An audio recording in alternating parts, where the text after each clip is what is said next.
এলাকাবাসীকে সতর্ক করতে গিয়ে উনি যে বক্তব্য দিয়েছেন, বিএনপির কর্মীরা যদি খোঁচাখুচি করে, এই শব্দটা উনি বলেছেন। তা আমি মনে করি যে এটা পুরা বিএনপিকে বলা হয় নাই।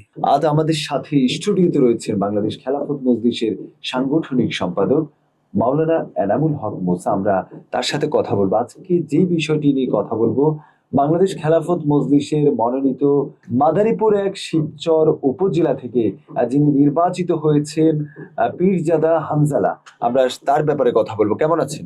আলহামদুলিল্লাহ, আপনি কেমন আছেন? আলহামদুলিল্লাহ ভালো আছি। আমরা দেখছি দুদিন যাবৎ বেশ সোশ্যাল মিডিয়া আলোচনা এবং সমালোচনা আপনাদের এমপি হানজালার একটি বক্তব্যকে ঘিরে, বিএনপিকে নিয়ে তিনি যে বক্তব্য দিয়েছেন যে বিএনপি যদি খোঁচাখুচি করে তাহলে এই দেশে থাকতে পারবে না, এমন একটি বক্তব্য দেওয়ার পরে কিন্তু আমরা দেখছি এটি নিয়ে সামাজিক যোগাযোগ মাধ্যমে পক্ষে বিপক্ষে। এটিকে আপনি কিভাবে দেখছেন? আপনার দল থেকে আপনি কি বলবেন এই ব্যাপারে? আসলে আপনাকে ধন্যবাদ, দেশবাসীকে ধন্যবাদ। আসলে উনি গতকালকে ওনার এলাকায় একটা বড় ইফতার মাহফিলেই, ইফতার পূর্ব আলোচনা সভায় উনি মূলত ওনার এলাকাবাসীকে সতর্ক করতে গিয়ে উনি যে বক্তব্য দিয়েছেন, আমি মনে করি যে উনি বলছেন বিএনপির কর্মীরা যদি খোঁচাখুচি করে, এই শব্দটা উনি বলেছেন। তা আমি মনে করি যে এটা পুরা বিএনপিকে বলা হয় নাই বা পুরা দলকেও বলা হয় নাই। উনি বলছেন যারা দুষ্টামি করতে চায়, যারা খোঁচাখুচি করতে চায়, তারা এলাকায় থাকতে পারবে না। জি, আমি মনে করি যে হয়তো এই ধরনের বলেছে দেশে থাকতে পারবে না, এই ধরনের বক্তব্য উনি দিয়েছেন। উনি যারা দুষ্ট, যারা চাঁদাবাজ, তাদেরকে হয়তো লক্ষ্য করেই তিনি এই ধরনের বক্তব্য দিয়ে থাকতে পারেন। তবে আমি মনে করি যে এটা যারা চাঁদাবাজ তাদেরকে লক্ষ্য করেই উনি এই ধরনের বক্তব্য দিয়েছেন। আচ্ছা, আপনি মনে করেন যে মাদারীপুরের এই যে মাদারীপুর 1 আসন হানজালা সাহেবের কাছে কতটুকু নিরাপদ জনগণ? আমরা আশা করি শুধু হানজালা সাহেব না, এবার নির্বাচনে বেশ ওলামায়ে কেরাম নির্বাচিত হয়েছেন। আপনারা ইতিমধ্যে দেখেছেন হানজালা সাহেব নিজে স্ব-উদ্যোগে বাস স্ট্যান্ডে এসে যারা বাস মালিক তাদের সাথে মত বিনিময় করেছেন, ড্রাইভার হেল্পার ওনাদের সাথে মত বিনিময় করেছেন। দেশে যাতে সাধারণ জনগণের কষ্ট না হয়, এজন্য হানজালা সাহেব সহ দেশের সকল এমপি চেষ্টা করতেছেন। আমাদের 11 দলের হাসান আবদুল্লাহ তিনিও কাজ করতেছেন।